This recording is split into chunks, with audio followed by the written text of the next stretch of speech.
Many people ask this one question: why don't I love myself? It sounds weird when you say that out loud, but there might be people in our own personal lives that we love that we believe can do such incredible things. So why can't we think that way when it comes to ourselves? In this video, I'm going to be breaking down the seesaw technique, a 6-step framework to help you start loving yourself even more. Hey, welcome back, and if you're new, my name is Bennett. I'm here to help share some ideas that have helped me move the needle just a little bit.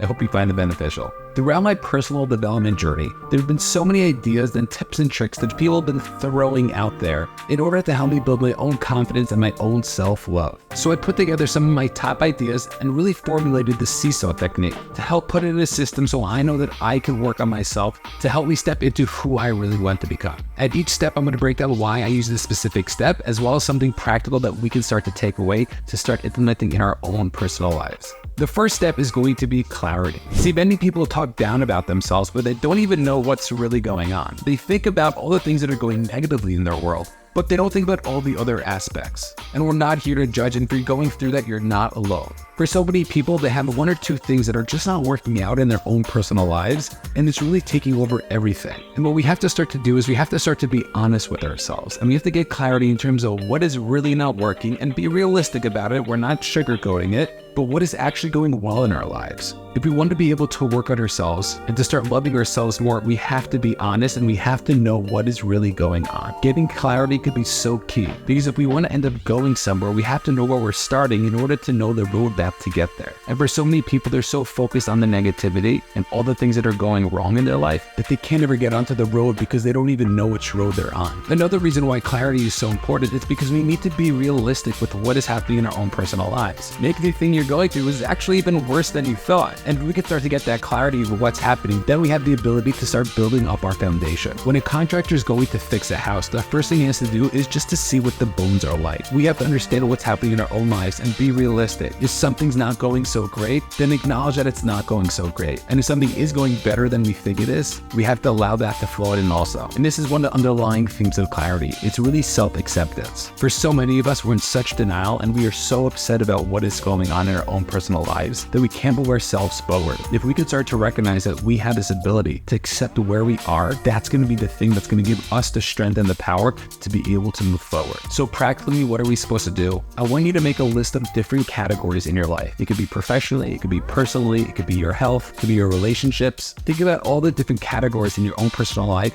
that should be important to you. And I want you to break them down into 3 different groups. Stuff that's working, stuff that's not working, and everything else that's going on that, depending on the day or depending on what's happening, it's either going to shift the seesaw one way or the other. I don't want you to give this aspect too much thought. I just want you to naturally put the different topics into different categories. The second step to the seesaw technique is enhancing. What we're going to do over here is we're going to take one specific category and we're going to actually start to bring it up. But you might think we're going to pick one of the negatives, and the truth is we want to pick one of the positive ones. And the reason why this is so important is because for so many people, if somebody doesn't love themselves, it usually comes from a place of the lack of self-esteem and self-worth. What we want to try to do is we want to really build ourselves up. And the way to build our confidence is to start to notice the things that are going well in our own lives. When things go wrong, it is so easy to blame, to get down. But what we have to recognize is that we have the ability to start to move forward and really start to take the action to build our own self-confidence. We build our confidence by doing the work that is necessary to see what it is that we're good at. We're not coming from a place of arrogance, but somebody with a healthy self-esteem understands that they're good at things, and there's nothing wrong with that. By also enhancing one of the categories, what we're going to be doing is we're going to be breaking some of our negative habits. Naturally, a lot of us are very negative individuals, and what we have to realize is that we can't be negative if we want to start to move forward with our lives. You look at all the people on social media who just post negative things, and there's really just no value in their own personal lives except for itching that mosquito bite. What we have to understand and what we have to realize is that if we could start to break our negative habits, that's going to be the thing that's going to help us move forward to really take advantage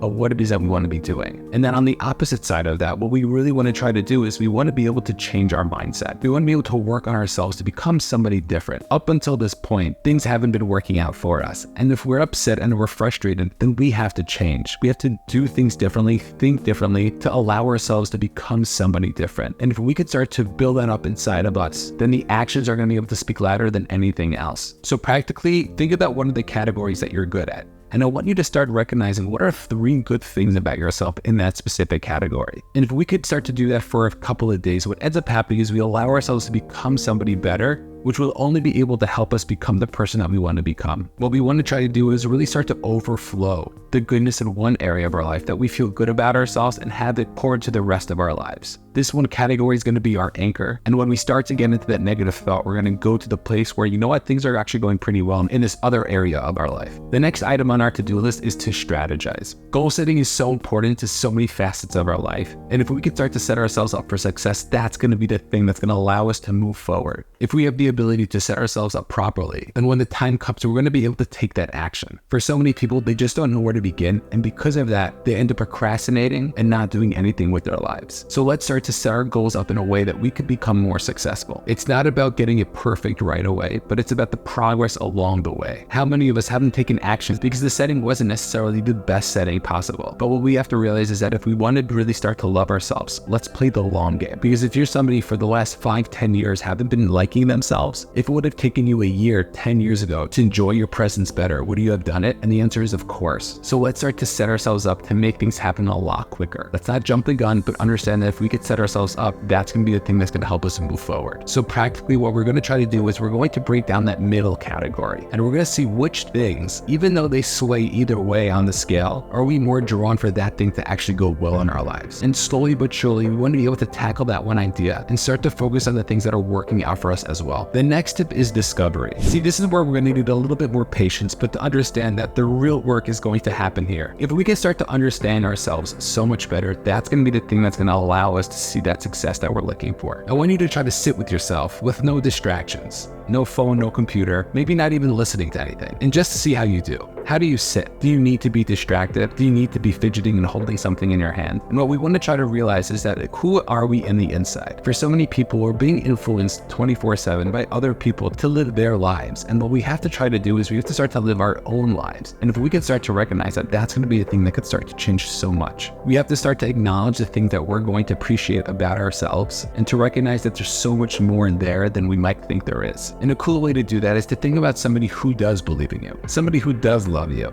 somebody who wants the best for you. If they had to make a list of 10 things that they thought you were great at, what would be on that list? It's a very fun exercise, and you could grab your journal and really have that conversation within yourself. So recognizing that we can work on ourselves to really understand who it is that we are, and that could be the thing that switches to really allow ourselves to enjoy ourselves even more. If we can start to be an archaeologist and really start to dig up and put in the time, that's going to be a thing that could change so much within ourselves. So finding those 3 things every single day about ourselves, about why it is that we're doing good things, could be the discipline and the consistency, could really make things progress. Number 5 is going to be creating your future. This is where it might get a little bit heebie-jeebie, but if you ever heard of manifesting before, this is where we really want to step into it. Because on the conscious level, we only see what's going on within our day, but subconsciously, there's so much that is happening. Every thought, emotion, and feeling that we have is constantly being triggered. And if we could start to just get a little bit playful, have that child playfulness to think about what it is we want to be doing, how it is we want to really be, that could be the little seed that starts to grow into this beautiful thing that we're trying to create. For top level athletes, they're constantly manifesting the success that they want. They view themselves in the gym, they view themselves hitting the shot. And if we could start to do that with ourselves, that could be something that could start to shift it all for us. So if we could start to think about that future for ourselves and understand what is the life we want, what is the feeling and the emotion that we want, that could be the thing that could help us move forward with this. And we have to realize that although there's so much that could happen in our lives, we have to embrace the unknown. For so many people, they can't even take that action because they're scared of what's going to be. But what we have to realize is that even though we don't know what's going to be, we have a choice of how we're going to react today. We could look to set ourselves up successful and focus on the more positive aspect of our lives, or we could focus on the fact that we don't know and it's a very scary world out there and really just hide ourselves. If we could start to notice that just about the way we think, that could be something that could really start to shift. And practically, it's why I really recommend deep breathing, really focusing on who it is that you are, who it is that you want to become. One time when I was doing this, there was this picture that I had of myself walking down the hallway, and down this hallway there was door after door after door. In each door was a different version of myself. But as I was walking down this hallway, there was one door. It was a different color than all the rest. There was something radiant about it, and I stepped into that door. And when I stepped into that room, there was a version of myself, somebody who I knew I could become. And just standing face to face with that person was so powerful to see, hey, this is what's really possible. This is what you really can become. And if we can start to embrace that person in us, become that person who it is that we want,